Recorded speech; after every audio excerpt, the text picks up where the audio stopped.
Hey guys, and welcome back to my channel.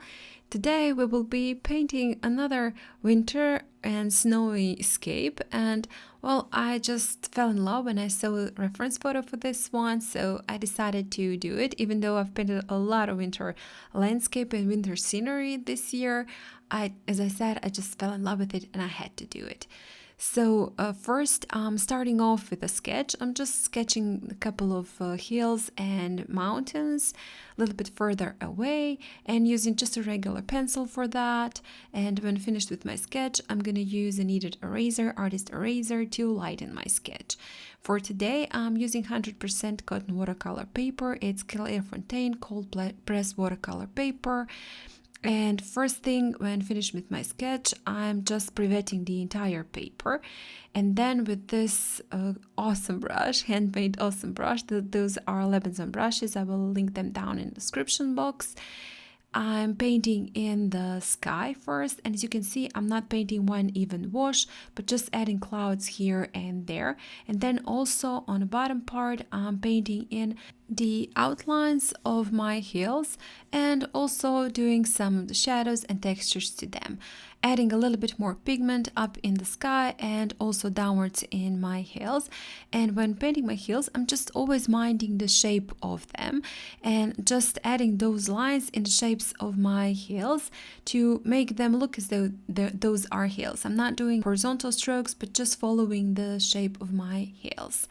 And afterwards, while the paint of course is still wet, it has to be wet for this, I'm picking up some of the paint with tissue paper for the clouds, and as you can see, it just gave a beautiful texture to my sky. Also a little bit more details to the mountains, to the hills. And you know, paint is bleeding all around, but that is actually fine because that is what I want. I do want to bleed it here and there to make my painting a little bit softer. When finished with that, I left it to dry completely, and then using this smaller flat brush to pick up some of the paint for maybe some rays in the sky, and just going straight with my brush and picking up the paint. And then I'm just adding again a little bit more of the texture, some shadows to my hills and to my mountains. And even though that doesn't look like anything at this point, when finished my painting, you can see that on a finished painting it will make sense. And just keep in mind, when painting, you don't have to do every single detail. Just let your brain also form the ideas, form the shapes. And well, it doesn't have to look quite believable. It doesn't have to look perfect and very, very realistic or detailed. When you get the finished painting, it will look quite nice. And also I've added again some hills, some lines and shadows onto my hills, and again I was minding the shape of my hills. Just always have that in mind when you're doing your strokes. Just always have in mind the shape of your object.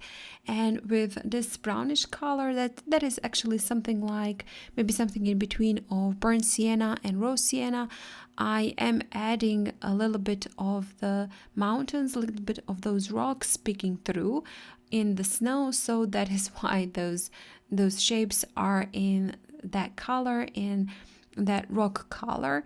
And again, not making it very realistic. When painting is finished, they will look as what they need to look. Also shaping out some of my mountains, some of my hills.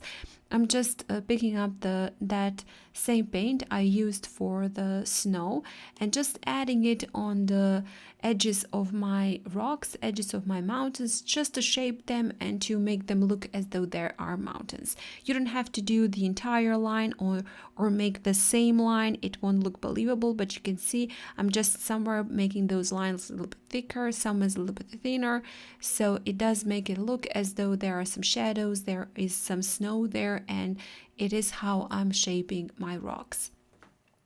Also adding a little bit more details, a little bit more shadows into my lower rocks, And I'm just going back and forth, and how the paint dries, I'm adding a little bit more pigment here, a little bit more pigment there, looking where I see fit, where I see that needed.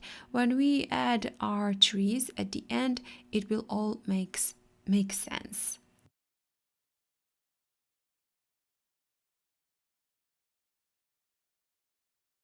So those trees, some of them I did paint in the shape of a pine tree, just adding those branches on the side, but also I'm not really trying again to paint them in details, because the brain will form the entire picture. So some of them are a little bit more believable, a little bit more shaped as pine trees, and for some of them I'm just flicking out my brush, and making that actually horizontal, a vertical line, making that right now. You can see that I'm making that vertical line, and as I said, the brain will form the entire picture when it sees some of the trees in the shape of the trees and some of them just as the lines.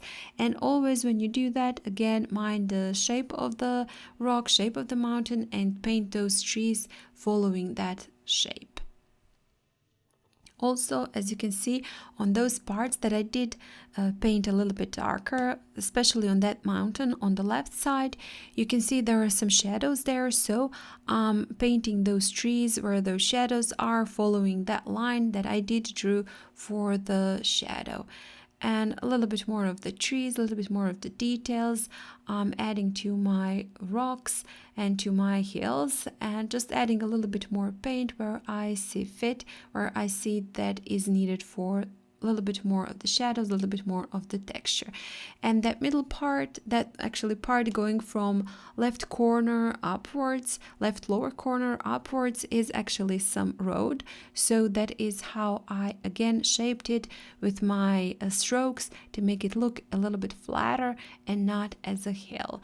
And for the last thing, I've added 3 little cute birdies. I do love to add birds everywhere now these days, so I did add 3 little birds, quite simple, not really trying to paint the shape of the bird, but just with my brush added some V shape. And that is basically it. I'm finished with this painting. I hope you guys liked it, and well, you're gonna give it a go, give it a try. And if you do like it, please hit the like button, share it, comment, and if you haven't still, well, what you're waiting for? Subscribe to my channel, maybe consider joining my channel. That's that join next to the subscribe. Well, click on that, listen to the offer and the side. Again, thank you so much for watching, and I hope I'll see you next time. Bye!